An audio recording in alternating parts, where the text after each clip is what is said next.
ಸರ್ಕಾರಿ ಕಾಲೇಜುಗಳು 22 ಮೆಡಿಕಲ್ ಕಾಲೇಜುಗಳು ಸರ್ಕಾರಿ ಮೆಡಿಕಲ್ ಕಾಲೇಜುಗಳು ಉಳಿದ ಜಿಲ್ಲೆಗಳಲ್ಲೂ ಕೂಡ ಯಾವ ಜಿಲ್ಲೆಯಲ್ಲಿ ಇಲ್ಲ ಆ ಜಿಲ್ಲೆಗಳಲ್ಲೂ ಕೂಡ ಸರ್ಕಾರಿ ಮೆಡಿಕಲ್ ಕಾಲೇಜನ್ನು ಮಾಡ್ತೇವೆ.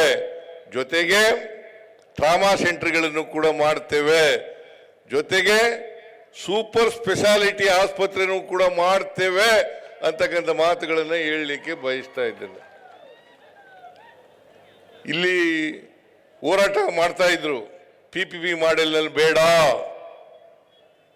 ನಮ್ಮದೆಲ್ಲ ತೀರ್ಮಾನ, ಇದು ಹಿಂದಿನ ಸರ್ಕಾರದ ತೀರ್ಮಾನ, BJP ಸರ್ಕಾರದ ತೀರ್ಮಾನ, ನಾವು PPP ಮಾಡೆಲ್ ಮಾಡಲ್ಲ, ಗೌರ್ಮೆಂಟ್ಲಿಂದಲೇ ಮಾಡ್ತೀವಿ ಅಂತಕ್ಕಂಥ ಮಾತುಗಳನ್ನು ಹೇಳಲಿಕ್ಕೆ ಬಯಸ್ತಾ ಇದ್ದೇನೆ. ಅನೇಕ ಇಲಾಖೆಗಳು ಸುಮಾರು 800 ಕೋಟಿಗೂ ಹೆಚ್ಚು ಕಾರ್ಯಕ್ರಮಗಳು ಇವತ್ತು ನಡೆದಿದ್ದಾವೆ.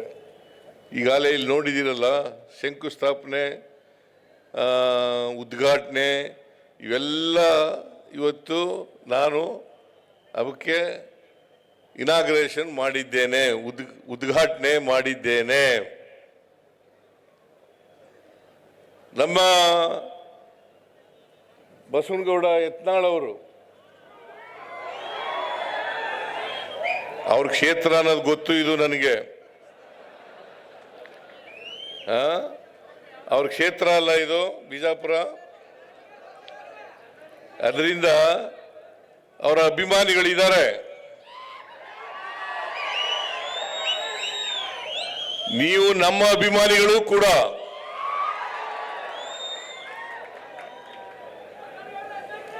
ನಿಮ್ಮೆಲ್ಲರ ಆಶೀರ್ವಾದದಿಂದಲೇ 136 ಸ್ಥಾನಗಳನ್ನ ಕಳೆದ ಚುನಾವಣೆಯಲ್ಲಿ ಗೆದ್ದದ್ದು.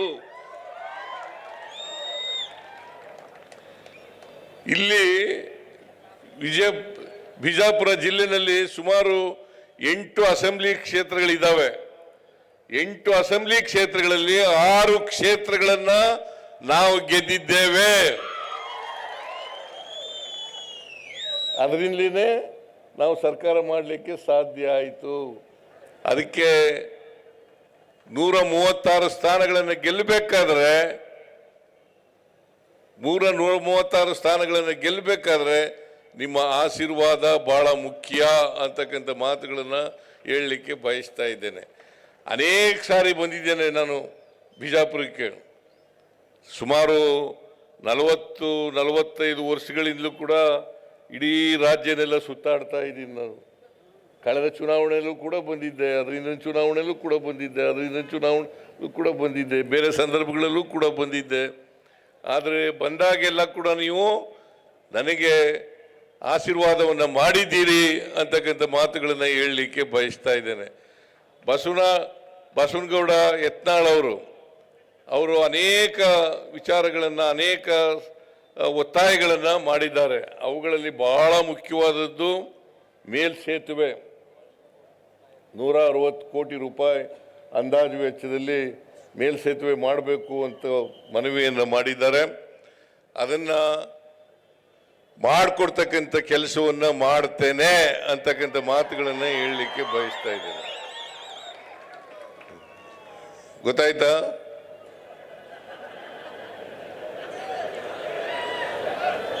ಮೇಲ್ಸೇತುವೆ ಅದು ಎಲ್ಲಿಂದ ಎಲ್ಲಿಗೆ? 3 ಕಿಲೋಮೀಟರ್ ಉದ್ದದ ಮೇಲ್ಸೇತುವೆ ಮಾಡಬೇಕು ಅಂತ ಹೇಳಿದ್ದಾರೆ.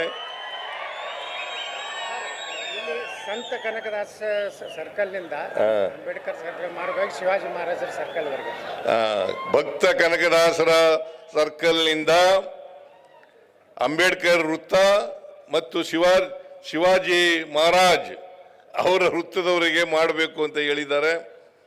ಅದನ್ನು ಮಾಡಿಕೊಡ್ತಕ್ಕಂಥ ಕೆಲಸವನ್ನು ಮಾಡೋಣ ಅಂತಕ್ಕಂಥ ಮಾತುಗಳನ್ನು ಹೇಳಲಿಕ್ಕೆ ಬಯಸ್ತಾ ಇದ್ದೇನೆ. ಆಮೇಲೆ ಇದೇ ಸಂದರ್ಭದಲ್ಲಿ ನನಗೆ MB ಪಾಟೀಲ್ರು ಮತ್ತು ಶಿವಾನಂದ ಪಾಟೀಲ್ರು, ಈ ಜಿಲ್ಲೆಯ ಎಲ್ಲ ಶಾಸಕ ಮಿತ್ರರು, ಜಿಲ್ಲೆಯ ಎಲ್ಲ ಶಾಸಕ ಮಿತ್ರರು, ಜನಪ್ರತಿನಿಧಿಗಳು, MLAಗಳು, MLCಗಳು, ನನಗೆ ಸನ್ಮಾನವನ್ನು ಮಾಡಿದ್ದಾರೆ. ಕಾರಣ ಯಾಕಪ್ಪ ಅಂತಂದರೆ ನಾನು ದಿವಂಗತ ದೇವರಾಜ ಅರಸರವರು ಅವರ ಎಷ್ಟು ವರ್ಷಗಳ ಅವಧಿ ಇತ್ತು, 7 ವರ್ಷ 239 ದಿನಗಳು ಅವರಿದ್ದರು. ನಾನು 6ನೇ ತಾರೀಕಿಗೆ ಅದು ಸಮ ಆಯಿತು. ಈ ವರ್ಷ 2026 ಜನವರಿ 6ನೇ ತಾರೀಕಿಗೆ ಸಮ ಆಯಿತು. ಈಗಾಗಲೇ ಇವತ್ತು 9ನೇ ತಾರೀಕು, 3 ದಿನಗಳು ಜಾಸ್ತಿ ಮಾಡಿದ್ದೀನಿ ಅಂತೇಳಿ ನಿಮ್ಮೆಲ್ಲರ ಆಶೀರ್ವಾದ, ಕಾಂಗ್ರೆಸ್ ಹೈಕಮಾಂಡ್ನ ಆಶೀರ್ವಾದ, ಸೋನಿಯಾ ಗಾಂಧಿಯವರು, ರಾಹುಲ್ ಗಾಂಧಿಯವರು, ಮಲ್ಲಿಕಾರ್ಜುನ ಖರ್ಗೆಯವರು ಇವರೆಲ್ಲರ ಆಶೀರ್ವಾದದಿಂದ ಇವತ್ತು ನಾನು 2 ಬಾರಿ ಮುಖ್ಯಮಂತ್ರಿ ಆಗಲಿಕ್ಕೆ ಸಾಧ್ಯ ಆಯಿತು. ಅಷ್ಟೇ ಅಲ್ಲ, ಕರ್ನಾಟಕದಲ್ಲಿ ಹೆಚ್ಚು ದಿನಗಳ ಕಾಲ ಮುಖ್ಯಮಂತ್ರಿ ಆಗಿರ್ತಕ್ಕಂಥದ್ದು, ದೀರ್ಘಾವಧಿ ಕಾಲ ಮುಖ್ಯಮಂತ್ರಿ ಆಗಿರ್ತಕ್ಕಂಥ ಅವಕಾಶನೂ ಕೂಡ ಸಿಕ್ಕಿದೆ. ಅದಕ್ಕೋಸ್ಕರ ಈ ರಾಜ್ಯದ ಜನತೆಗೆ ಧನ್ಯವಾದಗಳನ್ನು ಹೇಳಲಿಕ್ಕೆ ಬಯಸ್ತಾ ಇದ್ದೇನೆ. ಇದಕ್ಕೋಸ್ಕರ ಈ ಜಿಲ್ಲೆಯ ಎಲ್ಲ ಎಂ ಬಿ ಪಾಟೀಲ್ ಆದಿಯಾಗಿ, ಶಿವಾನಂದ ಪಾಟೀಲ್ ಆದಿಯಾಗಿ, MLA ಆದಿಯಾಗಿ ಎಲ್ಲರೂ ಸೇರಿ ನನ್ನನ್ನು ಗೌರವಿಸಿದ್ದಾರೆ.